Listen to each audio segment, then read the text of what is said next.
A ver. Ya, bien, rápido, cosa rápida. ¿Qué es eso? ¿Eco?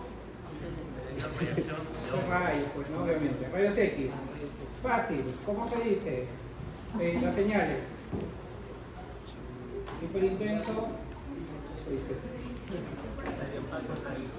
Oye, se lápiz de... Ayúdame a mover.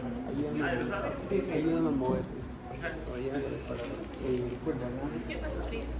¿Lo tienes? ¿Lo guardas?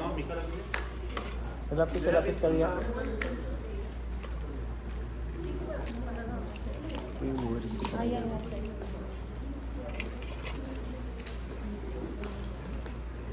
¿Está? Este es mío. Ahí lo vemos. Hay un lápiz que se ha perdido. Rosado. Ya, voy a hacer mi caja de variedad.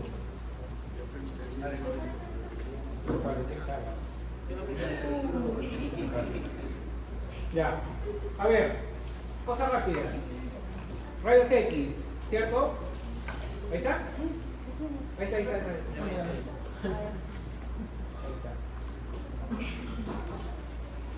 Ya, rayos X. Fácil. ¿Qué es? Cómo pasan los rayos X a través de ciertas densidades y genera una imagen de acuerdo a la intensidad de estos rayos X, ¿cierto?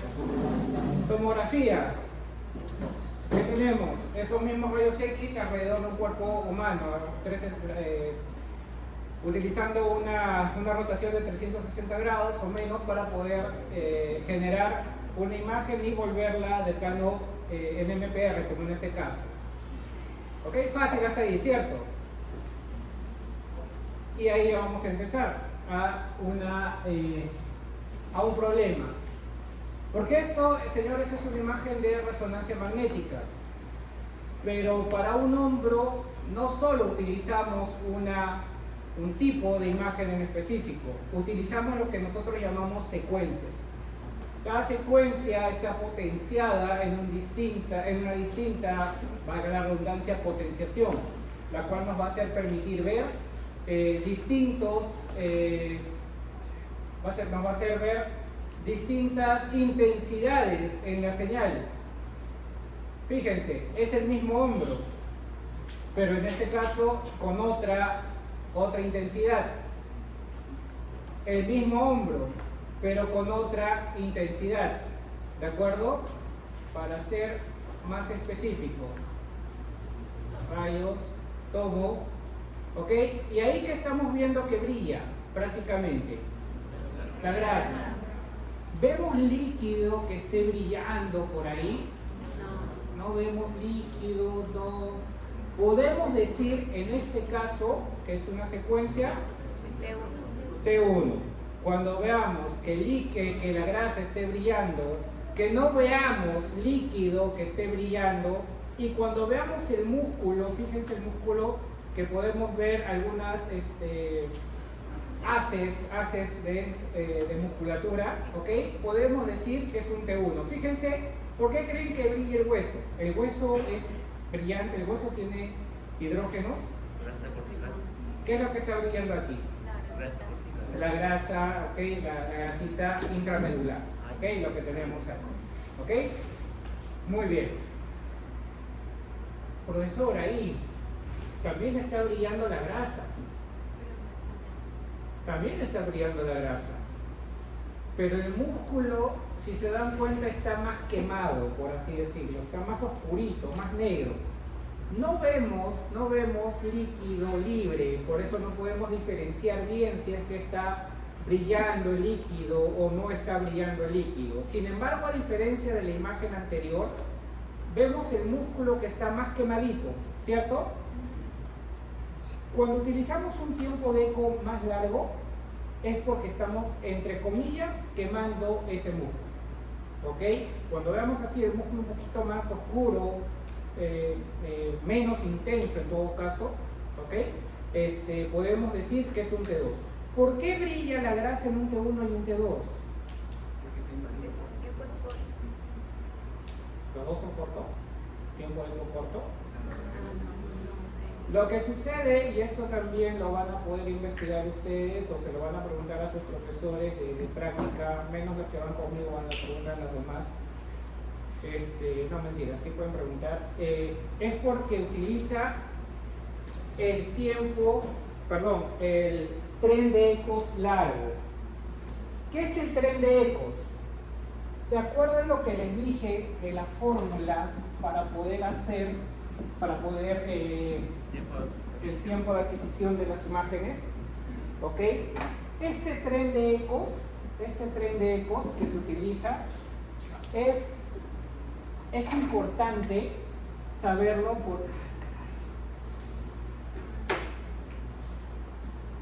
Este tren de ecos es importante, ¿por qué? Porque nos va a permitir balancear bien una secuencia. ¿Cómo así? Recuerden que les dije que para un T2, vamos a hablar ya directamente de un T2, utilizamos una media de 80 milisegundos. Tiempo de eco, tren de ecos, vamos a diferenciar, tren de ecos, y un tiempo de eco de 80 milisegundos, ¿cierto? Sin embargo, como estamos utilizando una secuencia turbo spin echo, ¿ok? Es decir, que tenemos varios tiempos, este tren de ecos quiere decir que vamos a utilizar varios tiempos de eco en uno solo, por así decirlo. Es decir, si yo quisiera utilizar un tiempo de ecos de 80, yo tengo que balancear una secuencia para que este 80 sea la mitad del mínimo tiempo de ecos que me permite el equipo. Por lo general vamos a poner que sea 10, con el máximo tiempo de ecos que me permite el equipo, tiempo de ecos máximo, ¿ok? Que en este caso sería, a ver, 60, 160, 150. Profesor, ¿qué tiene que ver eso? Tiene que ver también con el espacio K. ¿Por qué tiene que ver con el espacio K? En el espacio K, ¿qué les dije que había en el centro? Resolución de contraste. Para una secuencia T2 que estamos viendo acá, ¿ok? Esta línea primera, por así decirlo, si acá vamos a tener un tren de ecos de 20, es decir, vamos a tener 20, este espacio acá se va a llenar en 20 partes, ¿ok? La primera parte se va a llenar con un tiempo de ecos de 10, por así decirlo. O sea, la información que va a estar alojada en estos puntos va a estar alojada con un tiempo de ecos de 10. La información de acá abajo va a estar alojada con un tiempo de ecos de 150. Y la información del centro, donde necesito darle punche para que sea el contraste que quiero, va a estar en 80. Esta información acá puede haber 70 o acá 90, pero aquí al centro tiene que estar la información del pulso que tenga tiempo de eco de 80. ¿Ok? Entonces, en este caso, ¿por qué he dicho 80, 10 y 150? 10 más 150 entre 2 y el promedio lo tenemos. ¿De acuerdo? Profesor, ok, entonces, si este tren de ecos que me está dando de 20, este tren de ecos de 20 que me está dando, quiere decir que a todo el tiempo de adquisición de arriba, toda la fórmula de arriba, la está dividiendo entre 20 para minorar, para acelerar esa secuencia. Sí, es algo así. ¿Ok? Entonces puedo utilizar 20 para todo. No. En un T1, voy a colocarlo, ojalá se vea, en un T1, para un T1, ¿se usa 80? No, se usa el mínimo posible. ¿Ok?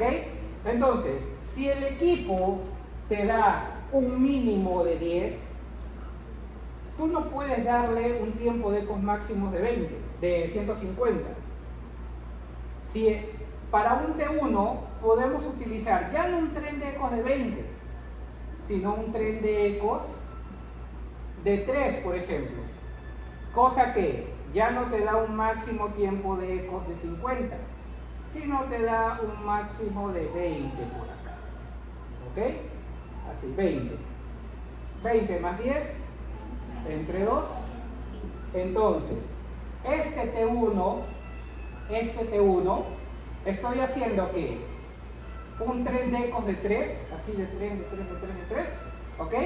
Y los de arriba va a llenar con información con tiempo de eco de 10. Los de abajo con tiempo de eco de 20. Cosa que lo que he balanceado me permite que el centro tenga un tiempo de eco de 15. ¿Me dejo entender? Para una densidad de protones, entonces, profesor, vamos a usar 3 de ecos. ¿Cuántas les he dicho más o menos que tiene que ser una densidad de protones? De tiempo de eco.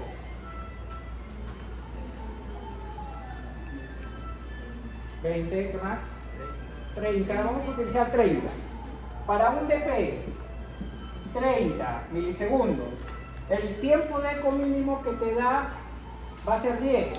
Entonces yo tengo que subir el tren de ecos a 6, por ejemplo.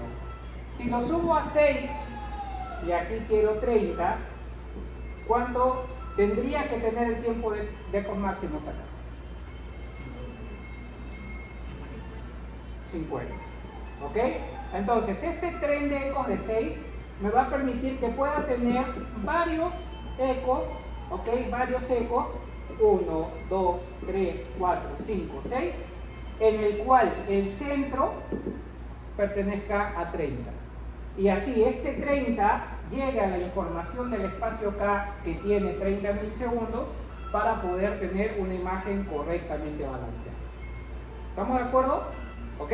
Entonces, esto de acá, utilizar varios trenes de ecos, varios tiempos de ecos en una sola secuencia, hace que en el T2 la grasa también brille menos que brillar un T1, pero que también brille. ¿De acuerdo? ¿Estamos bien hasta ahí? ¿Sí? Bien, hay maneras entonces de poder diferenciar una secuencia. Profesor, ¿qué es eso? Podrían ser dos cosas. Podría ser un STIR. ¿Por qué podría ser un STIR? Porque La grasa no se ve. ¿Qué está brillando? Fíjense, este es el tendón del supraespinoso.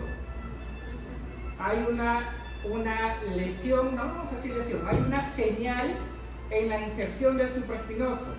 Además, hay señal alrededor del tendón del supraespinoso. ¿Ok?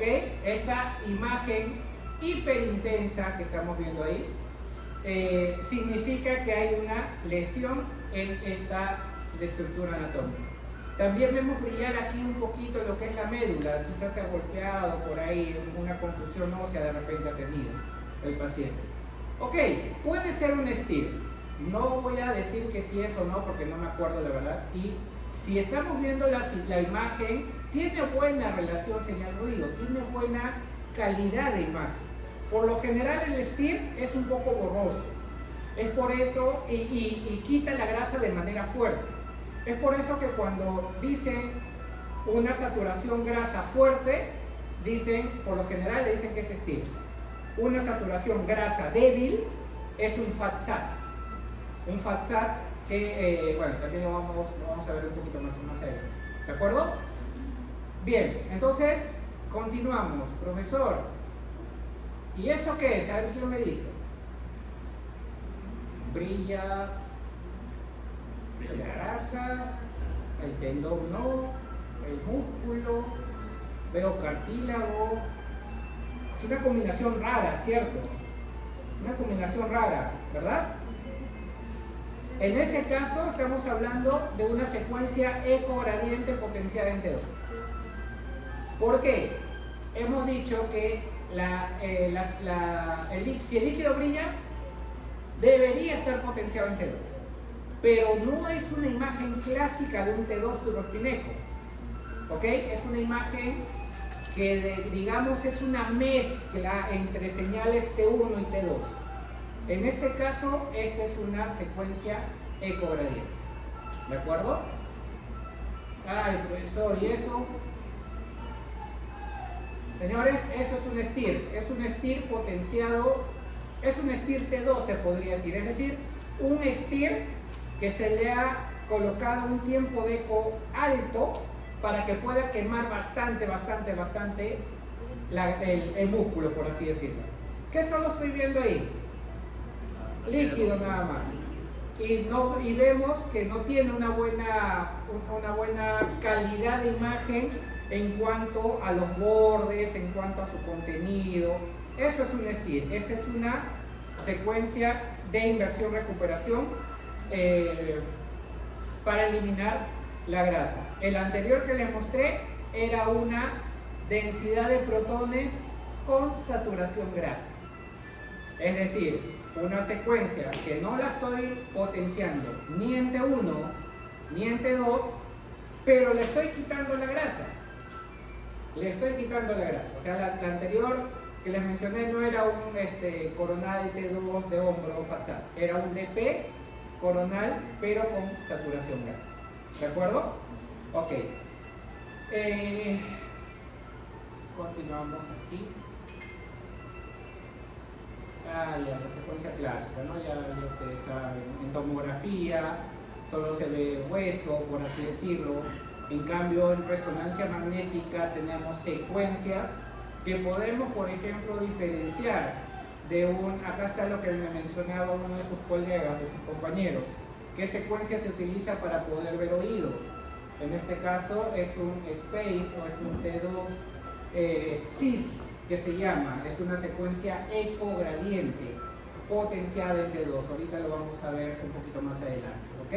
Y esta de acá, esta secuencia que se añade, es una secuencia aparte, es una secuencia de difusión, donde la difusión solo va a mostrar esos protones que tienen dificultad en su distribución.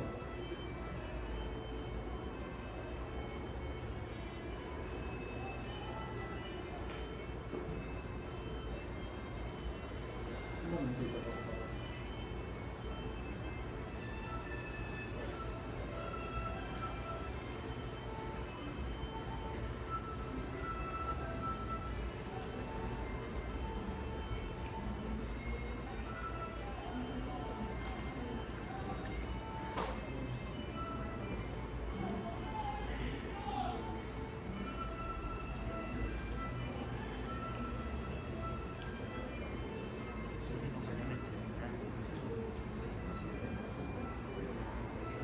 Ya, a ver. ¿Ok? Y eso son lo que podemos decir. Por ejemplo, para un T1, ¿qué es lo que va a brillar? ¿Qué hemos dicho? La grasa. ¿Ok? ¿Y qué es lo que no va a brillar en un T1? El líquido. En un T2, ¿qué es lo que va a brillar? El líquido. ¿Y qué es lo que no va a brillar? La grasa, hasta cierto punto. Si es un T2 en spin eco convencional, no va a brillar tanto la grasa. Si es un T2 en turbo spin eco, sí va a brillar, como ya lo hemos visto en las imágenes. ¿De acuerdo? Muy bien. Bien. ¿Qué más puede brillar en un T1? Aparte de la grasa. ¿Qué dice ahí? Sangre subaguda, la melanina y el contraste paramanía. Estas señales, si ustedes ven en un T1 que brilla, puede ser cualquiera de estos valores que vemos acá. ¿Por qué es subaguda? ¿Por qué la sangre es subaguda? La sangre, conforme va pasando el tiempo, va cambiando su composición química. Puede tener primero más edema que otra cosa. Si tiene más edema, puede generar, obviamente, una mayor señal en T2.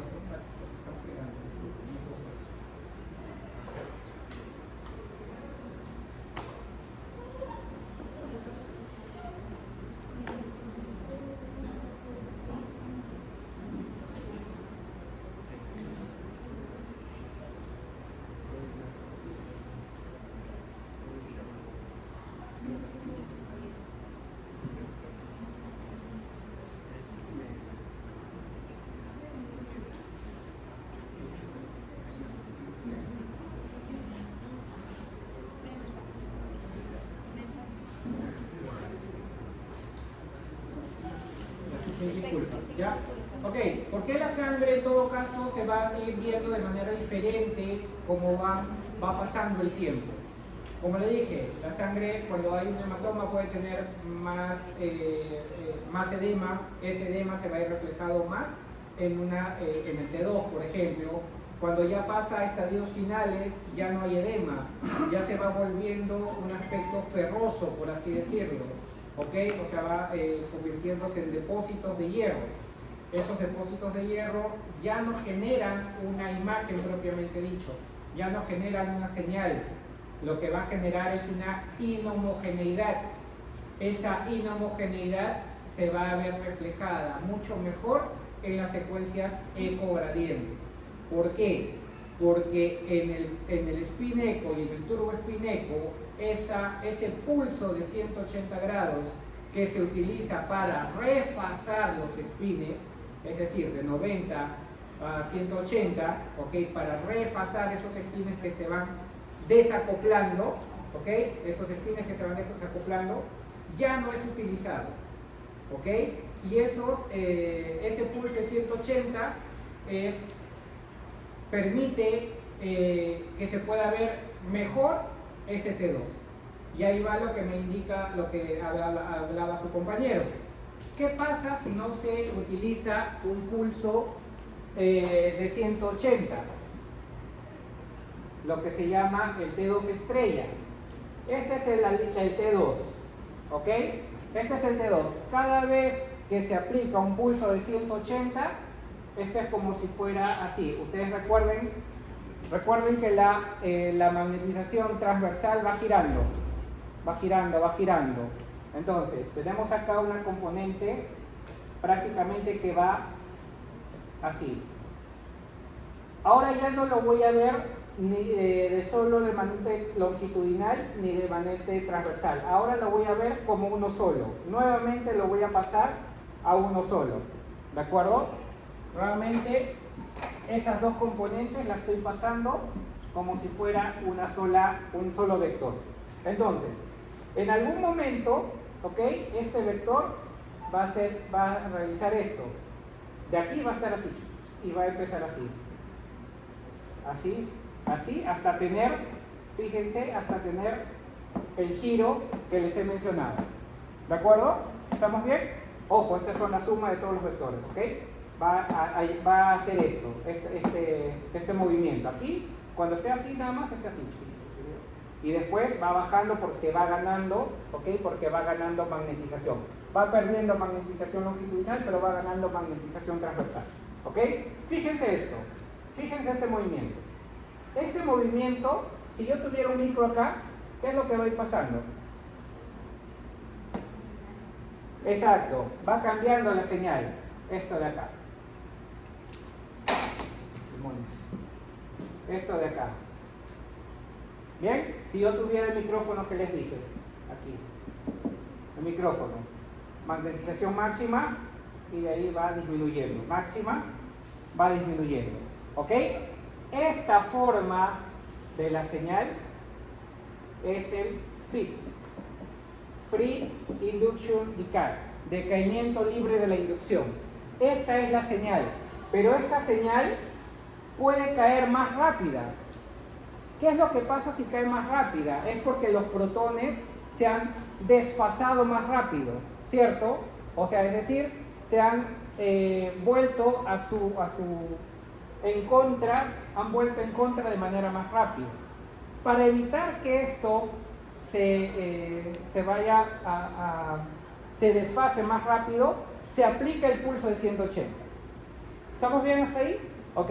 Si dejaran de aplicar ese pulso, entonces el FID sería más rápido, decaería más rápido. Entonces aquí es donde voy. Este T2 en sí es como si nosotros estuviéramos colocando estas señales así. ¿De acuerdo? Entonces, este pulso de 180 que estamos colocando aquí quiere decir que le estamos dando más tiempo para que se desfase más lento. Este pulso de 180, porque no es solo un pulso, son varios pulsos de 180 dependiendo del turboespin echo que estamos utilizando, ¿cierto? Entonces esto va a ir así va a decaer, no lo va a dejar de caer, no lo va a dejar de caer, no lo va a dejar de caer, no lo va a dejar de caer.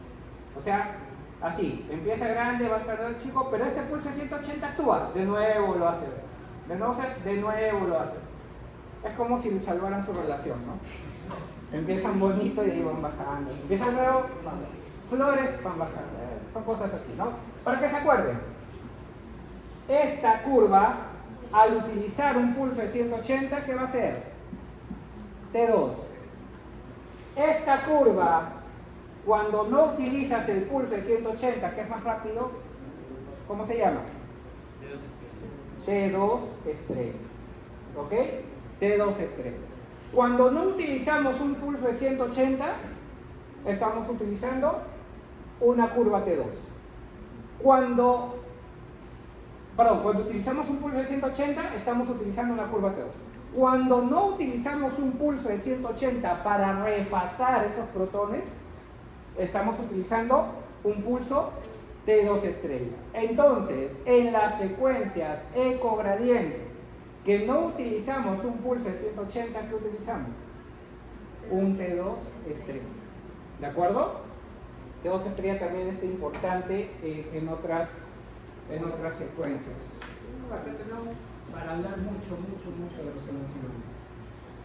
Bien, ¿qué nos permite el T1? Valoración anatómica. ¿Qué nos permite el T2? Sobre todo detección patológica, como les había mencionado. Donde hay líquido hay edema. Donde hay edema hay dolor. Si ustedes se golpean la rodilla, se golpean la cabeza, se golpean el codo, el dedo, el pie, lo que sea, va a haber edema, porque va a ir líquidos que van a sanar esa herida. Entonces ese líquido va a estar presente y se va a poder ver en ese T2.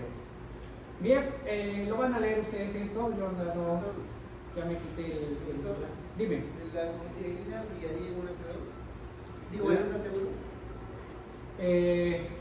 ¿Por qué dices que la hemosiderina Había leído que era paramagnético, entonces si un contraste paramagnético brilla en una T1, supongo que también era. Sí, cuando vean lo que es cerebro, va a haber un tema de hemorragia, hemorragia. Van a ver un tema de hemorragia. En hemorragia van a ver justamente cómo pasa la molécula de hierro de la sangre, de los glóbulos rojos, va a ir pasando por sus distintas etapas. Y efectivamente, cuando pasa en una de esas etapas, en el T1 va a brillar. Pero no me acuerdo exactamente si es la hemosiderina, porque la hemosiderina ya es la parte final. Pero no recuerdo si es que es paramagnético, tendría que ver ese dato. Ya, lo que sí es, si es que la hemosiderina ya es un producto final, el producto final ya no tiene hidrógeno. Y ese hierro generaría, entre comillas, artefacto de imagen. Pero sí se puede decir, o sea, si se ve una imagen con falta de inhomogeneidad o que genera un artefacto como metálico, podemos decir que ha sido un depósito de hierro, un infarto antiguo que ha desencadenado, una hemorragia antigua que ha desencadenado en una hemosiderina. Pero una ecogradiente sí se veía, ¿no? Exacto. ¿Por qué? A ver, ¿por qué en ecogradiente sí se puede ver más el artefacto metálico? ¿Por qué? Porque recuerden que el T2 y el T2 estrella, ¿de qué dependen? ¿De qué dependen ambos? ¿Dependen del campo magnético externo? No. ¿De qué depende? De las inhomogeneidades del campo magnético interno. Si es un depósito de hierro, si es un depósito de hierro, va a tener abundante inhomogeneidad. Si no utilizamos este pulso que nos permite mejorar, por así decirlo, esta señal, en el ecogradiente, al utilizar un T2 estrella, va a realzar esa inhomogeneidad magnética. Cuando utilicemos un T2 ecogradiente, vamos a ver que el artefacto metálico es mayor. Si viene un paciente con prótesis, entonces, profesor, si viene un paciente con prótesis, ¿le vamos a hacer una secuencia ecogradiente? No. porque esa pequeña prótesis va a influir negativamente en la imagen que queremos observar. Entonces, ¿qué utilizamos? Un turboespineco convencional. Bien, por ejemplo, cuando tenemos clips aneurismáticos, no sé si al final puedo mostrar una imagen de un SWAN, la secuencia SWAN, o que se llama justamente susceptibility SWAN. La próxima, bueno, ya no la próxima, pero ya, el SWAN, susceptibility weighted, potenciada en susceptibilidad, y justamente utiliza una secuencia ecogradiente para que ese artefacto que pueda haber generado un depósito de hierro se vea mejor. ¿Ok? Ese es el SWAN en general y SWI en Siemens. Imagen potencial en susceptibilidad. ¿Ya? Muy bien. ¿No muy avanzado? ¿Estás seguro que recién llevan resonancias?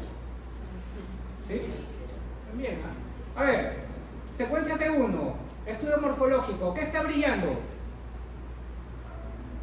Fíjense, ¿qué es esto? ¿Calota? ¿Calota? Cuero cabelludo. Cuero cabelludo, es esto cuero cabelludo. ¿Qué más? Está brillando la médula del hueso, ¿cierto? ¿Ok? Entonces estamos viendo sustancia blanca, sustancia gris. Sustancia blanca. ¿Por qué brillaría más? Sí, bueno, hay un debate sobre ello, pero en realidad, bueno, vamos a decir que es porque tiene grasa, para que así se acuerden de ello, pero en realidad no es por eso. Tiene otras cosillas, ya tiene otras cosas más. Bien, pero sí, ¿ok? Porque tiene las vainas de mielina. En algún momento estudié que es porque la sustancia blanca tiene vainas de mielina y esas vainas de mielina obviamente brillan, ¿de acuerdo? Así, si se van a acordar así, a buena hora. Pero el que me diga, licenciado, esto no es así, por esto, tiene 2 puntos más en su examen que yo tengo. Sustentado, ahorita no. Bien, continuamos. Entonces es un estudio morfológico. Vemos efectivamente, en este caso, un tipo Chiari, una enfermedad de Chiari, donde el cerebelo está entrando al agujero magno. ¿De acuerdo? Muy bien. Nuevamente, secuencia T1, fíjense, vemos parte del cerebelo, ¿ok? Chiari tipo 2 ya está más abajo todavía, la región cerebelosa está más abajo del agujero magno, ¿ok? Y vemos acá se le ha dado un contraste, o sea, el tecnólogo o quien ha guardado esa imagen le ha dado un contraste tal que ha hecho que brille más la sustancia blanca, efectivamente. ¿Vale? ¿Ok? Muy bien. ¿Estamos bien con el T1? Sí, estamos bien con el T1. ¿Qué más podemos decir? ¿Por qué no vemos el líquido cefalorraquídeo? ¿Por qué en un T1 no brilla el líquido? El líquido cefalorraquídeo no va a brillar en un T1. Es otra de las formas que podemos indicar que es un T1. ¿De acuerdo? En ese caso estamos viendo una genesia del cuerpo calloso. Si vieron en la imagen anterior, sí se veía bonito el cuerpo calloso. ¿Lo vieron? ¿Ok? En ese caso este niño no. ¿Ok? Otra también nos permite, mire, acá tenemos es un estudio morfológico, hemos dicho, ¿cierto? Para poder ver anatomía prácticamente. Pero fíjense, aquí hay una zona donde no hay una lesión propiamente dicha, o mejor dicho, hay una lesión, pero que no brilla en T1. ¿Ok? Sin embargo, cuando se aplica, vamos a ver dónde está el contraste, ¿no ve? Para localizar lesiones también sirve. ¿Ok? Sin embargo, también puede aplicarse este T1 para ver la composición de estas lesiones. Por ejemplo, bueno, seguimos ahí en realidad. Esta es una metástasis de melanoma. A ver. ¿Qué les dije que brilla en el T1? Subaguda, grasa, paramagnética y melanina. Si hay un CA de piel que ya ha hecho una metástasis al cerebro, esas células de melanina van a verse hiperintensas. Este es un estudio sin contraste nada más, ¿ok? Y se ve de manera hiperintensa, ¿ok? T2, fíjense que está brillando, líquido, está un poco movido pero está brillando líquido. Esta es una encefalitis. ¿Por qué es una encefalitis en realidad? Porque está todo el cerebro afectado, todo está, todo el cerebro ya está con una enfermedad viral, ¿no? Al ser una enfermedad viral hace que el líquido vaya a esa zona, es como si hubiera un edema cerebral, por así decirlo, ¿de acuerdo? Por así decirlo. Entonces fíjense cómo hay zonas del cerebro que estamos viendo líquido. ¿Cómo diferenciar en el cerebro? Porque el líquido cefalorraquídeo brilla. Líquido cefalorraquídeo, miren, ¿qué es esto? Brilla la grasa, no brilla el líquido. Vamos, T1, ahí está, un T1. Y el T2, fíjense, el edema